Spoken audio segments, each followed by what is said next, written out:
नमस्कार, बहुत स्वागत है आप सभी का टोटल टीवी में और मैं हूं आपके साथ जया पाल। चलिए शुरुआत करेंगे, रुक करेंगे इस वक्त की तमाम बड़ी और अहम खबरों की ओर। बड़ी जानकारी जहां बताते चले कि हरियाणा में चुनावी सरगर्मियां अब तेज हो गई है। बीजेपी ने उम्मीदवारों की दूसरी सूची जारी कर दी है। बीजेपी की लिस्ट में 21 प्रत्याशियों को नामों का ऐलान किया गया। बीजेपी अब तक 87 प्रत्याशियों के नामों का ऐलान कर चुकी है। पहली लिस्ट में 67 उम्मीदवारों की सूची जारी की थी, जिसके बाद अब 21 उम्मीदवारों की सूची जारी की गई है। बीजेपी ने अभी 3 सीटों पर उम्मीदवार घोषित नहीं किए हैं, जिसमें महेंद्रगढ़, सिरसा, फरीदाबाद एनआईटी सीट शामिल है। बताते चले कि ये तीनों सीटें अभी होल्ड पर रखी गई। अब तक 41 प्रत्याशी कांग्रेस मैदान में उतार चुकी है। कांग्रेस बाकी बची सीटों पर लगातार मंथन कर रही है और जल्द से जल्द ऐलान करने का जो कोशिश है वो भी कांग्रेस की तरफ से की जा रही है, क्योंकि कल नामांकन की आखिरी तारीख यानी कि 12 सितंबर तक नामांकन होने हैं, जिसके बाद अब जल्द ही बाकी बची सीटों पर उम्मीदवारों की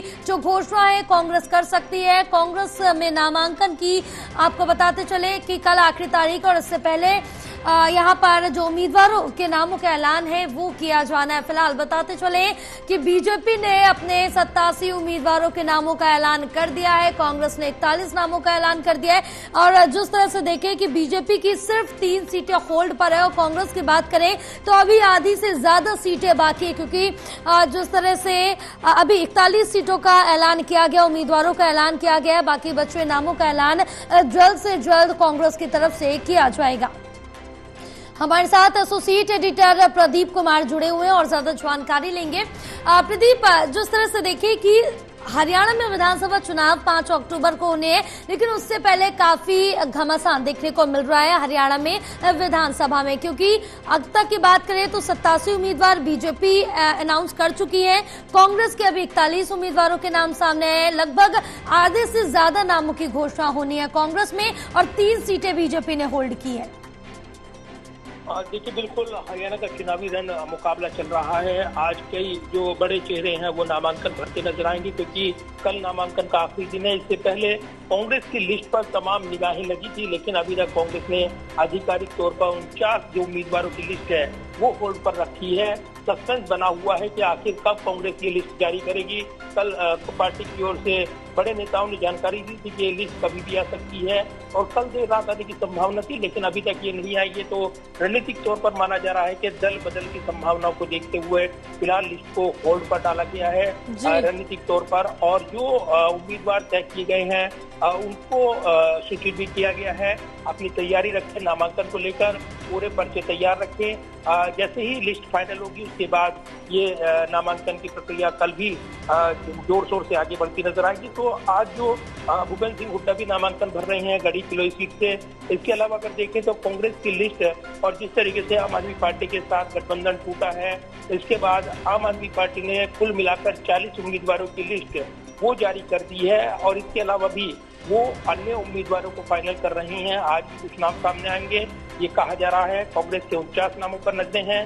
बीजेपी के 2 नाम होल्ड पर हैं, क्योंकि उन्होंने पहली लिस्ट में 67 नामों का ऐलान किया था, दूसरी लिस्ट में 21 उम्मीदवारों का, लेकिन उसके बाद उसमें एक उम्मीदवार बदल दिया गया था पिहोवा सीट से। इसके अलावा अन्य सीटों को अगर देखें तो निगाहें हैं अब जो बाकी बची सीटों पर वो कब तक उम्मीदवार उतार देंगे।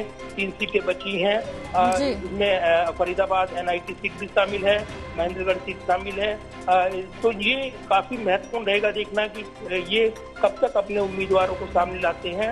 लेकिन सस्पेंस बना हुआ है सबसे ज्यादा कांग्रेस की लिस्ट को लेकर और इसीलिए जो अलग अलग यहाँ पर जो सोशल प्लेटफॉर्म पर जो नकली लिस्ट वायरल हो रही है कांग्रेस की, उससे भी सस्पेंस बढ़ गया है। लेकिन कांग्रेस की आधिकारिक लिस्ट अभी तक नहीं आई है 49 नामों को लेकर, जिसमें चर्चाएं हैं कि एक सीट सीपीआई को, इसके अलावा एक सीट समाजवादी पार्टी को मिल सकती है।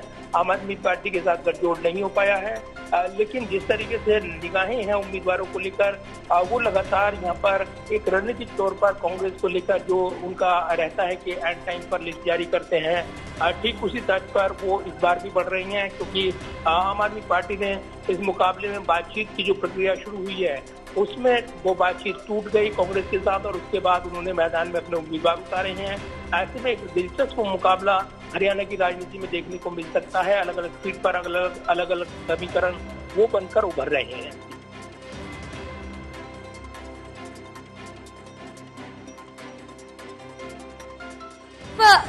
आगे भी जानकारी लेंगे। हमारे साथ देवेंद्र कथुरिया भी जुड़े हुए हैं और ज्यादा उनसे भी जानकारी लेंगे। देवेंद्र, जिस तरह से देखें, अगर सबसे ज्यादा चर्चा की जा रही है तो इस समय बीजेपी की 3 सीटों पर सभी की निगाहें टिकी हुई है और सबसे बड़ा सवाल यही खड़ा हो रहा है कि इन 3 सीटें बीजेपी की तरफ से क्यों रोकी गई है और अब इस पर किसके नाम का ऐलान किया जा सकता है? देखिए जया, 3 सीटें बीजेपी की जो अटकी हुई हैं, उसकी एक तो महेंद्रगढ़ की सीट है। रामविलास शर्मा जो प्रदेश अध्यक्ष रहे, कई बार मंत्री रहे हैं और 2014 में जब बीजेपी की पहली मर्तबा अपने बूते सरकार आई थी तब वो प्रदेश अध्यक्ष थे, तो सीनियर लीडर है, उनका नाम होल्ड पे रखा गया था। 3-4 दिन पहले उन्होंने पंचायत की थी और आज खबर ये है कि रामविलास शर्मा अपना पर्चा भर रहे हैं।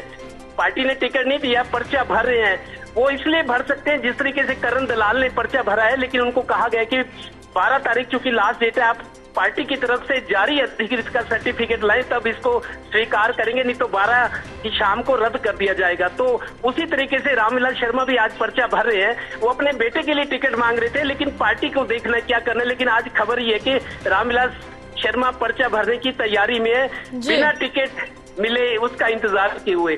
तो एक तरह से दबाव बनाने की कोशिश करें। दूसरी सीट उसमें कृष्णपाल गुर्जर के बेटे देवेंद्र चौधरी फरीदाबाद एनआईटी से, वो भी अटकी हुई है क्योंकि कृष्णपाल गुर्जर भी प्रदेश अध्यक्ष रह चुके हैं, मंत्री रह चुके हैं, अब केंद्र में तीसरी बार मंत्री बने हैं, सीनियर लीडर हैं। वो उनके बेटे की टिकट के लिए मामला अटका हुआ है कि पार्टी उनके बेटे को टिकट दे, क्योंकि कई राजनीतिक घराने कम से कम अब तक जो बीजेपी की टिकटें सामने आई है 10 टिकटें जो नेता हैं उनके परिवार वालों को, पत्नी को, उनके बेटे को, भतीजे को या परिवार में किसी को दी गई है, तो कृष्णपाल गुर्जर भी अड़े हुए हैं। दूसरी सीट ये है। तीसरी सिरसा की सीट गोपाल कांडा, जहाँ से विधायक हैं, वो चुनाव लड़ना चाहते हैं, लेकिन उनके जो भाई है गोविंद कांडा बीजेपी में, वो बीजेपी की सदस्यता ग्रहण की हुई, उन्होंने उपचुनाव भी लड़ा था पीछे, लेकिन बीजेपी चाहती है कि गोविंद कांडा लड़े, लेकिन गोपाल कांडा खुद सिरसा से विधायक है, तो भाई के खिलाफ चुनाव कैसे लड़ेगा, इस वजह से तीसरी सीट भी अटकी हुई है। तो बीजेपी का तो ये है, लेकिन बिल्कुल देवेंद्र, क्योंकि कहीं ना कहीं पेच जरूर यहाँ पर फंसता हुआ नजर आ रहा है, लेकिन अब देखना होगा कि किसको टिकट मिलती है, क्योंकि 3 सीटें अभी भी बची है। फिलहाल आप दोनों का बहुत शुक्रिया तमाम जानकारी साझा करने के लिए।